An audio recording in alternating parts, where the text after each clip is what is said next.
Jumpa lagi dengan Bu Wiwit. Apa kabar? Pasti semua sehat dan diberkati Tuhan. Anak-anakku yang terkasih, hari ini kita merayakan Minggu Biasa yang ke-13. Kita akan belajar, bagi Tuhan tidak ada yang mustahil. Mari kita saksikan bersama Minggu Gembira secara virtual bersama orang-orang yang kita kasihi. Dalam nama Bapa dan Putra dan Roh Kudus, amin. Allah Bapa yang Maha Baik, kami bersyukur dan terima kasih karena Engkau telah melimpahkan berkat-Mu kepada kami. Bantulah kami agar mampu mendengarkan sabda-Mu dengan baik. Amin. Dalam nama Bapa dan Putra dan Roh Kudus, amin. Selamat pagi adik-adik yang baik. Bagaimana kabarnya? Pasti dalam keadaan baik dan juga sehat. Bertemu lagi dengan Kak Ayunda di Bina Iman Virtual Paroki Lawang. Nah adik-adik, setelah kita berdoa, Kak Ayunda akan membacakan sebuah Alkitab yang diambil dari Injil. Nah, Kak Ayunda juga menyertakan ayat emasnya. Dibaca didengarkan ya adik-adik. Bacaan dari Markus 5:21-24, 35-43. Sesudah Yesus menyeberang lagi dengan perahu, orang banyak berbondong-bondong datang lalu menggerumuni Dia. Sedang Ia berada di tepi danau.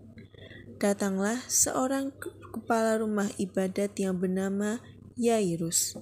Ketika ia melihat Yesus, tersungkurlah dia di depan kakinya, memohon dengan sangat kepadanya, "Anakku perempuan yang sedang sakit, hampir mati, datanglah kiranya dan letakkanlah tanganmu atasnya, supaya ia selamat dan tetap hidup."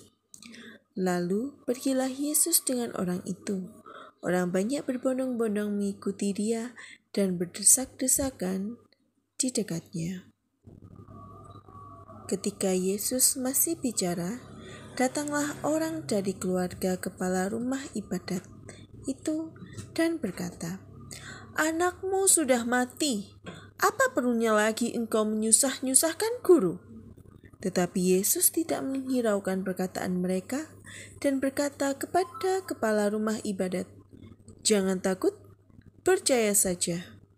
Lalu Yesus tidak memperbolehkan seorang pun ikut serta, kecuali Petrus, Yakobus, dan Yohanes, saudara Yakobus. Mereka tiba di rumah kepala rumah ibadat, dan di sana dilihatlah orang-orang ribut, menangis, dan meratap dengan suara nyaring. Sesudah ia masuk, ia berkata kepada orang-orang itu, "Mengapa kamu ribut dan menangis? Anak ini tidak mati, tetapi tidur." Tetapi mereka menertawakan dia. Maka diusirnya semua orang itu, lalu dibawanya ayah dan ibu anak itu, dan mereka yang bersama-sama dengan dia masuk ke kamar anak itu. Lalu dipegangnya tangan anak itu, katanya, "Talita kum," yang berarti, "Hai anak, aku berkata kepadamu, bangunlah." Seketika itu juga anak itu bangkit berdiri dan berjalan, sebab umurnya sudah 12 tahun. Semua orang yang hadir sangat takjub. Dengan sangat ia berpesan kepada mereka, supaya jangan seorang pun mengetahui hal itu, lalu ia menyuruh mereka memberi anak itu makan. Demikianlah sabda Tuhan.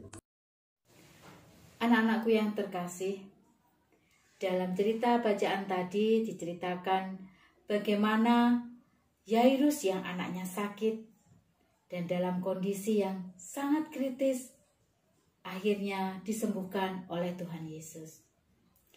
Anak-anakku yang terkasih, di tengah masa pandemi yang masih seperti ini, banyak korban yang berjatuhan, banyak orang-orang yang sakit dan tidak tertolong.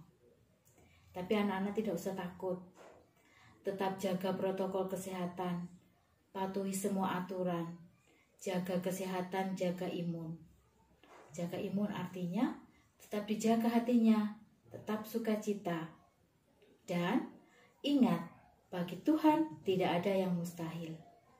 Jika kita sakit, kita berobat ke dokter. Selain itu, jangan lupa berdoa minta sama Tuhan.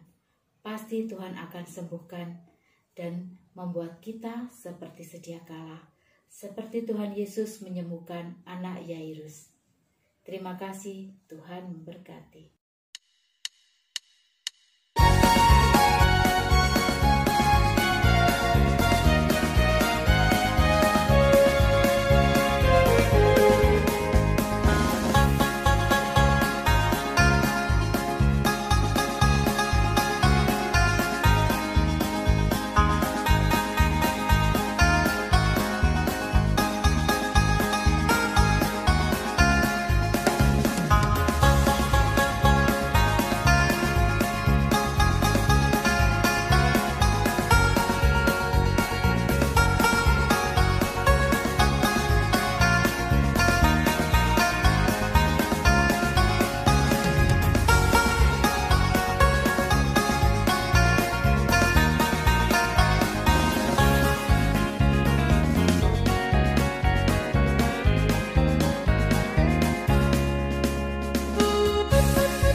Dalam nama Bapa dan Putra dan Roh Kudus. Amin. Allah Bapa kami yang maha baik, syukur dan terima kasih atas cintamu bagi kami.